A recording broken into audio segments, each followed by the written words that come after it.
Welcome back, guys, to Kerbal Space Explosion, the Fission 5 lander that we sent to the moon previously on Kerbal Space Explosion was a wild success. You can see from all the flags dotting the thing that we've been all over. I'm sure there's still at least a few biomes we're missing, but we got quite a lot of science. We have over 2,000, and we're going to spend it. Now, the ultimate goal, or sort of the long-term goal I'm shooting for, is to head to Eve and Jewel eventually, and to land in those different environments. I figured out how to dock, and here we have Explosion Fuel Station S, the small version. So what I think I want to do, we're going to make a jet plane that can get into orbit, and we're going to try to dock up with this guy and refuel, just as an exercise, and it'll give us an excuse to use some new parts. Okay, here is the tech tree. We have 2,000 science. I'd like to, first, we definitely want to unlock this. The Rocco Max mainsail, 1,500 power, the most powerful engine in the game, and the big jumbo fuel tank. Thank you very much. I also want this multi-point connector for an upcoming space station I have in mind, which is going to be a little crazy. I have a concept in mind, and we're going to try to make it. In fact, I'm 100% confident I can make it. It will just depend on how many steps it will take to get everything up in space to assemble the thing. We've also, I guess we'll also be getting a number of adapters here. A docking port and an inline clampotron. Give me that, please. Thank you. We're down to 960. So I want to make a space plane. I'd like to land a plane on some of the other astronomical bodies, Eve and Jules Moon Lathe. Two of the other places I know of that have an atmosphere. I guess Duna does as well. But I'd like to land a space plane on those and then take off.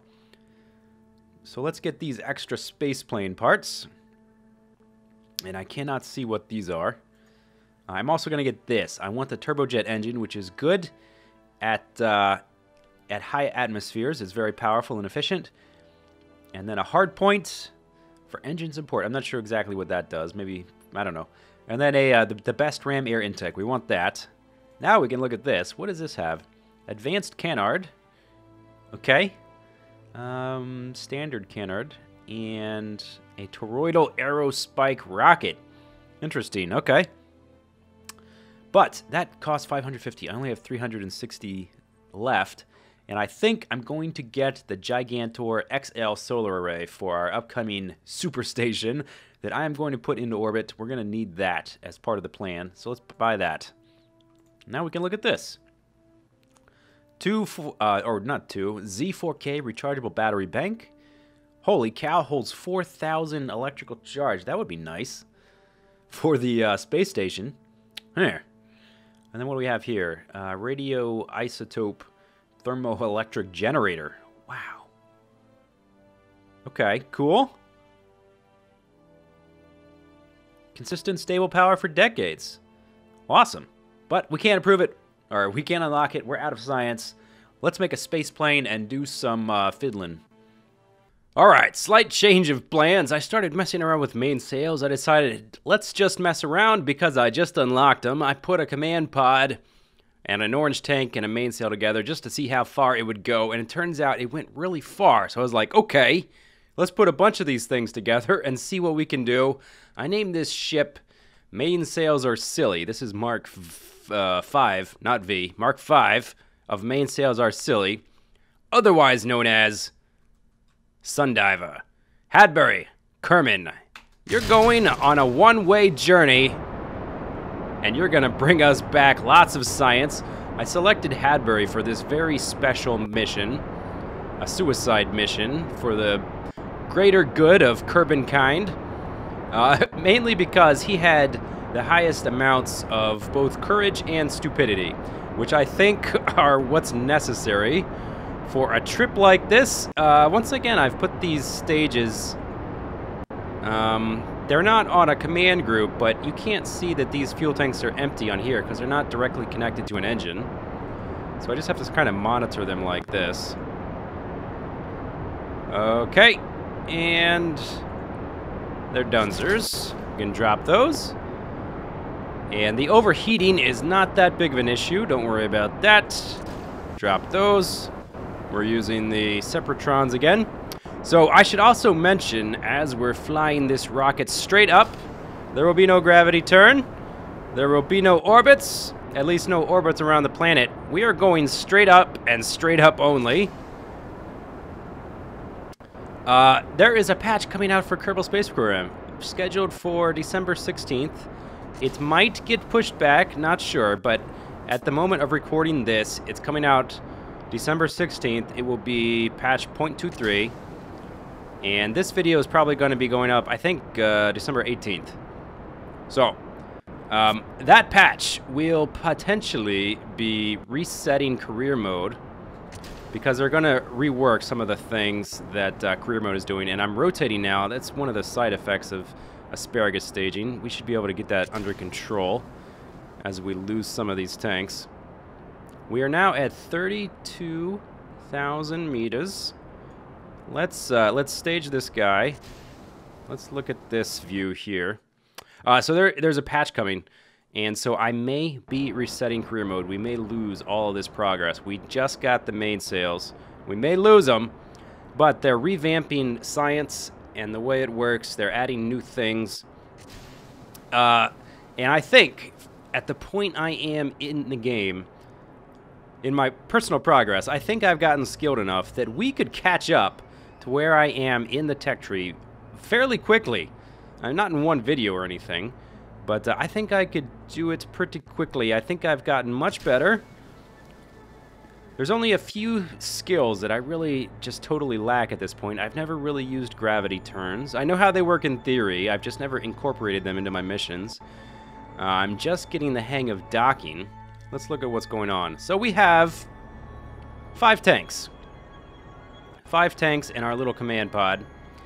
And we are just now getting out of Kerbal. But, as I said before, with this Sundiver mission, mainsails are silly.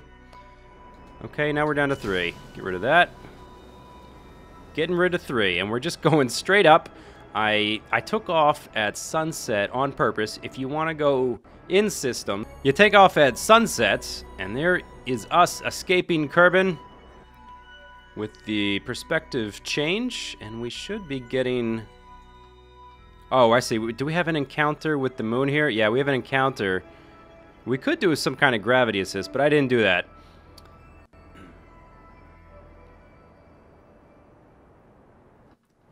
Once we get past that, we should start to see our orbit get closer and closer. Okay, now we're down to just the 1 tank. And the overheating seems to have been patched, and it hasn't been a problem. It's, even with all those mainsails stuck together like that, not much has happened. And because of... Yeah, okay, we had a maneuver with the moon, which was affecting things. Now, what is our apoapsis doing? Uh-oh, it is closing quickly. Look at this. Our periapsis from the sun is at 5 million meters, or 500 million meters, and falling rapidly. I'm actually going to cut the power once we get a little bit lower. But make no mistake, this is a one-way mission. This is a Sundiver mission. We could just orbit it, but what fun is that? I want to try to... Oh, yeah, there we went. We lost our periapsis. We are going to orbit... Or not orbit, we're going to crash into the sun. I wonder what would happen if we kept blowing... Let's just keep using our fuel, as long as it doesn't come... Actually, I don't think... Yeah, it's not possible to bring our periapsis to here, because we're in orbit around this gravitational body. And now at this point, we can drop the orange tank and the mainsail. Mainsails are silly, but we're done with them. And just that little impact, we should be quite a distance from this thing by the time we get way out there. We can extend our new Gigantor XL solar array, which should point us right to the sun. And let's orient to the sun. There we go. All right, Hadbury. Are you ready to fly away? Look at this. That's right. That is a solar mission. Eat your heart out, sunshine. Okay, let's speed up the time a little bit. Oh, we're still throttled up. All right, throttle down. Now let's speed up. Up to 50 times. Up to 100 times. Goodbye, Kerbal. 1,000 times. 10,000 times. 100,000 times! Here we come, son. We're coming for you. We're falling fast. I almost wanted to make like a little movie out of this. If I could take some really cool music like they used in 2001 and make Whoa, gosh! That was scary. Oh, now we look like a Imperial shuttle in Return of the Jedi a little bit. I kind of wanted to make Hadbury like a Star Child, where we'd have close-ups on his face and he'd be freaking out as we flew into the sun. Now, how close are we now? Oh, we're way up.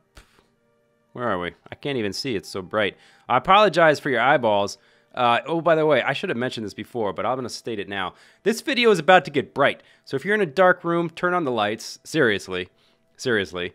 Turn on the lights so that your pupils adjust, because your screen's about to be as bright as the sun.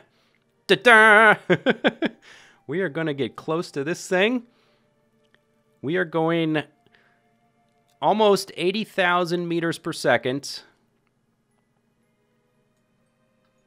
And we are falling fast. We are currently, oh, I guess we're at 100,000 kilometers, but we're going to get closer. Now let's see. We can actually mark how far we are from, let's say, this point. We're an hour from that point. Okay, so let's speed up a bit so we get a little closer.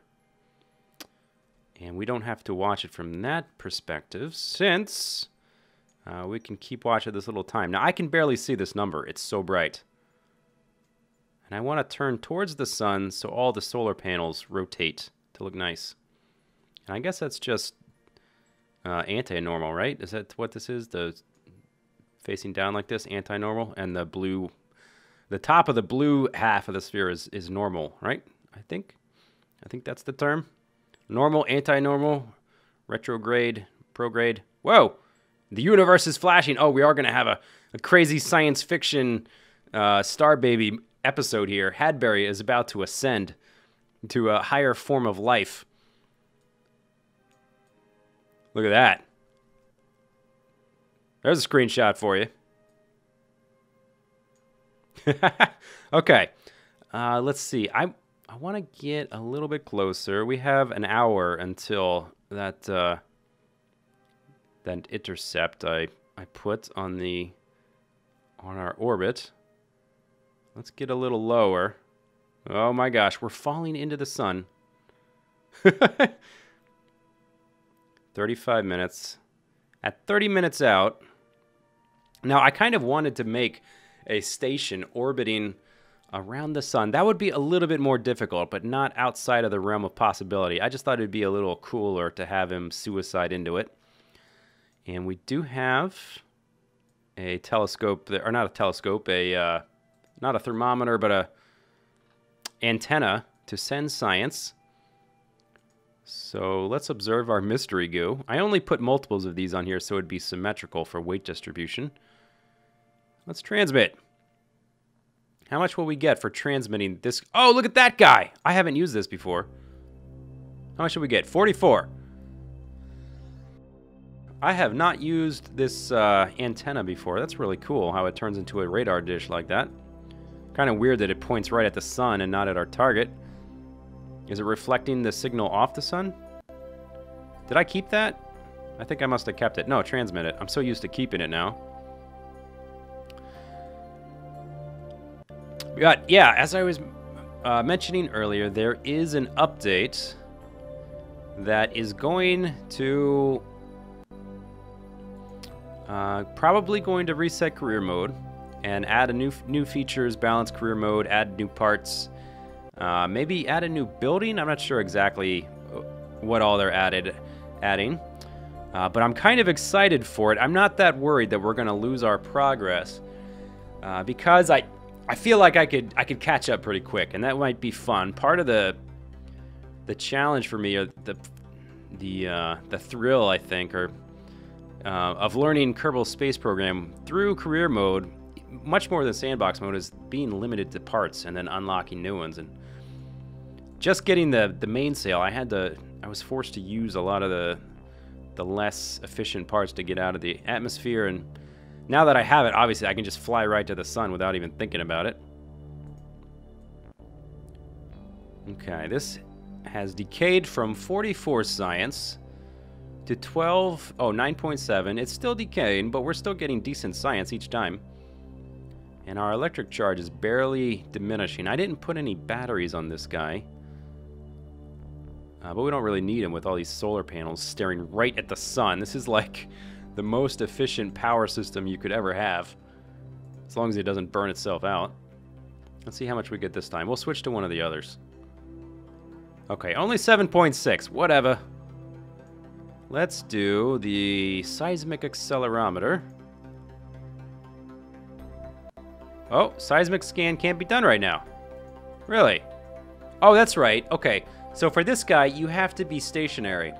So if you're like on a ship, it has to set down on the surface or something. So we can't use that. Okay, fine. Gravioli detector. Log gravity data.